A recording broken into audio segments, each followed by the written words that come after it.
If you want to save time and learn how to invest in real estate faster, go to investorthrive.com to master the sales process from our training so you can close more deals with less leads, even if you're only doing this part-time. Or if you don't know where to start and need help, give me a call at 385-398-9862 and let's chat. Okay, so let me call Nate. Nate's one of my final buyers that I want to call about this deal. Tell him the situation. I got my boy Nate Worthing calling. Let's give him a shout. Nate, what up, brother? What you doing, man? Oh, dude, I'm just grinding away. What are you up to? Dude, trying to make some money. I hate this market. Dude, it's rough. I mean, the only way you're gonna make money is if you can find a steal of a deal, you know? Yeah, someone has to basically hand you the keys. Well, I mean, that might be the situation with this one that we have in Ogden. I mean, I've talked to so many people and everyone's just like, we're not paying. Basically, they're not giving her what she wants, and I'm just having to call her and just be like, "Hey, look, it looks like you ain't getting pretty much anything for this thing unless you can either let it go to pre-foreclosure or no one's gonna get you what you want." So I was just calling you to see, to kind of circle back. I let Utah house buyers have a hack at it. You know, they brought someone in that was willing to do terms, but then they wanted all the money that they gave down for her to pay off, you know, the solar, for her to catch up what it was behind, and she was gonna walk away with nothing anyway, so it didn't even make sense. So I kind of wanted to see if you're still interested in that and maybe see if we can structure it where it makes sense for you and her. But yeah, that's what I was calling. Cool. I've got your text open with the numbers you sent. Yeah, so 181 is what she's in it for, where she's behind. It covers what she's behind, the grant and the solar. 181. If you were to take over the payments, it would be like you would have to catch it up. So that's 12 and then make the payments. And then she would want something up front, which, you know, probably is not going to happen. Not that much down, at least. It almost seems to me like if you can just get it for like 195, 200,000, 205, something, and make sure the numbers make sense, that might be her best option. Just like cash. Yeah, I agree with that. So I was talking to some other guy and he said that he put a rehab budget of $76K for the flip. Do you remember what rehab you had it at? Oh man, yeah, it depends. I mean, it's positive for meth for sure. 100%. I got $5,000 in meth remediation. Then my goal was to replace the windows that are broken, do carpet and paint, and try to get out of it, and just a light resell finance. Yeah. So that puts me at 42 grand for paint, carpet, and the windows plus the meth, but it could easily balloon out of that. So you got 42. What would you try to sell it for? You would wrap it, right? Yeah. Okay. So what would you sell it for on a wrap? 300, I think, is reasonable. And how much would you want down? I would try to sell it and get someone to bring 10% down. Okay. So 30K. That wouldn't even get all your money out though, would it? No. But are you okay with that? I mean, it's not ideal, but it's fine. Okay. So if you sold to someone on a wrap, you wouldn't have to pay commissions, right? I probably would, because I'd probably find the buyer through the MLS. So what do you put on commissions for when you do that? Like That's probably 3%. So they bring 30, 3% goes out to the agent. So that's $9,000. Whether you get paid up front or on the back end, we got to factor that in. Mm-hmm. And whatever's left over is a partial recoup of my initial investment. And then you have what do you have for closing costs? Do you do 1%? Okay. It's probably going to be less than that because I'm going to pay the closing costs now. So if I use like GT Title, then they're going to cut me a break on the closing costs when I get out of it. Okay. So what balloon would you do with someone if you sold it to them on a wrap? Probably, I'd love to do a 1 year, but probably 3 is what people would actually take. A 3. And that's where she could potentially get paid out in 3 years? Yeah, it depends. Like, do we give her all her equity now, or does she get equity on the back end? I would really, really prefer to give her equity on the back end. Right. Yeah, it's just a tough one to negotiate with her, right? Because you go from someone thinking they're getting 50K to it's like, this thing might just be underwater here. Yeah, it could be.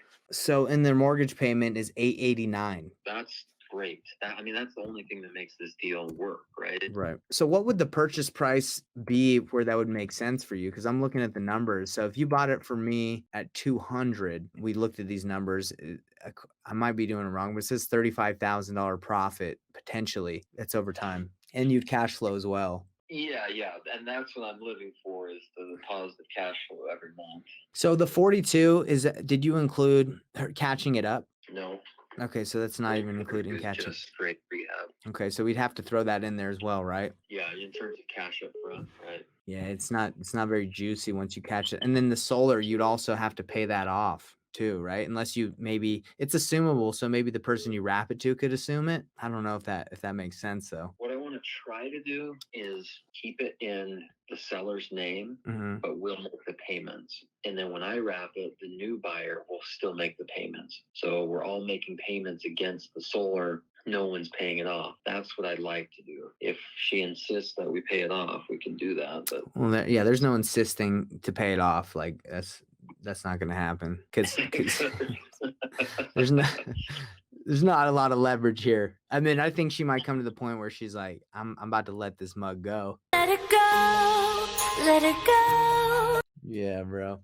So I'm crunching the numbers, but what are you thinking if we were able to make this work with catching it up, doing all this? Like, where would you need to be where I can go tell her? 200 is, I'd be excited about that deal at 200.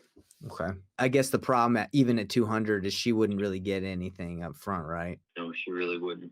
Got it. I mean, I guess I'm thinking, okay, what does my 13 grand give me? Because okay, purchase price of 200, I pay 13 grand. Mhm. Technically, I'm thinking in my head, okay, so now I owe 187, and I'll make payments on the 187, or I can make payments on the original payment. Either way, I guess that needs to be clarified. If I'm paying on 187, we pay the underlying mortgage and the solar out of that. She would actually get some monthly cash flow, right? Because I'd be paying her a little bit above her mortgages.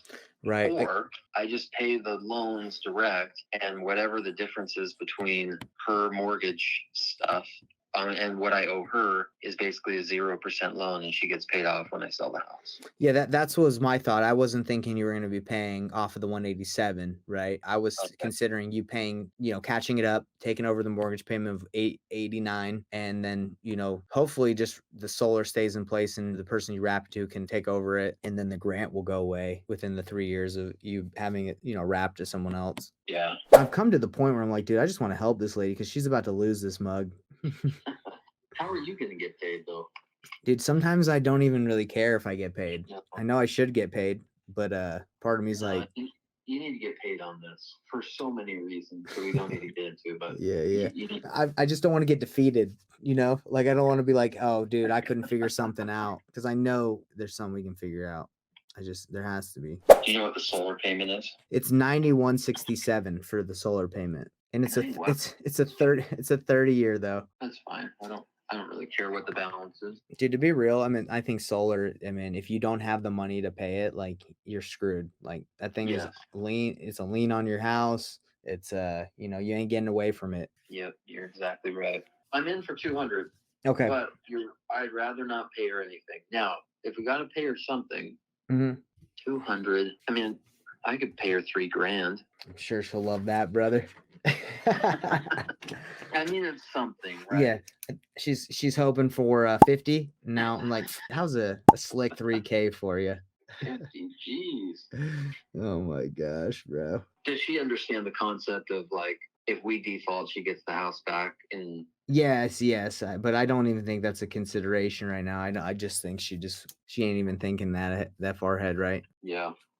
Okay, so you're laughing at me. So 3 grand's on the what is?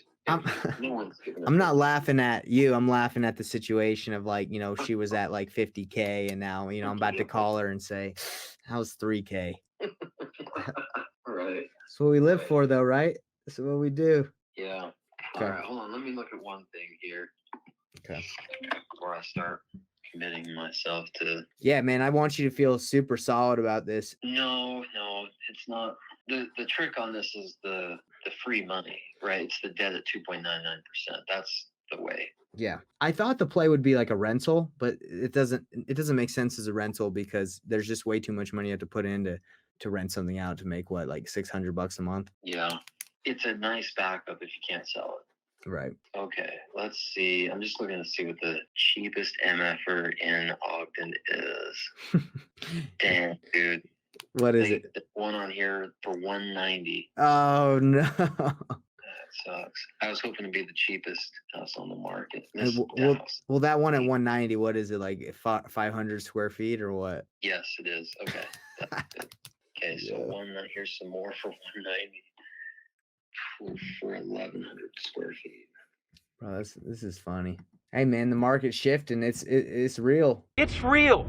I know, dude. All right, let me look at one more thing. Value is just not there. I know. But the money's so cheap. Yeah, you just want to find a way, right? Yeah. Same here. She was telling me that she would probably just maybe even let it go to the bank, and I'm like, don't do that. You don't want your son to have a pre-foreclosure on his record, or not a pre-foreclosure, a foreclosure. Yeah, don't let it go. If anything, like give it to someone, but don't let it go. Don't let it go. I won't let go. All right, man. Well, you let me know. I kind of have an idea that no matter what, she ain't getting what she wants for it. Like she's not getting a lot down, so or up front. Okay. Do you have enough to go renegotiate, or you're gonna be waiting for me? Whose court is the ball in? That's my question. You know what? She's thought it's been in her court the whole time, but I think I'm about to reverse it. I'm about to reverse it on her. I'm just messing. Yeah. I'm acting tough right now. I'm about to get on the phone with her, and she's gonna shut me down in a second. That's true. All right. So let me go back to that question. Am I texting you with the number? What am I texting you? Yeah. Text me kind of like your final idea of what you need, and then I'm gonna call her and just kind of give her the juice, give her the truth, and be like, I'm the greatest person you could ever talk to that does this, Anita, and I've tried every scenario. These are your best options here. Okay. I'll text you. All right. Thanks, man. See you. Bye.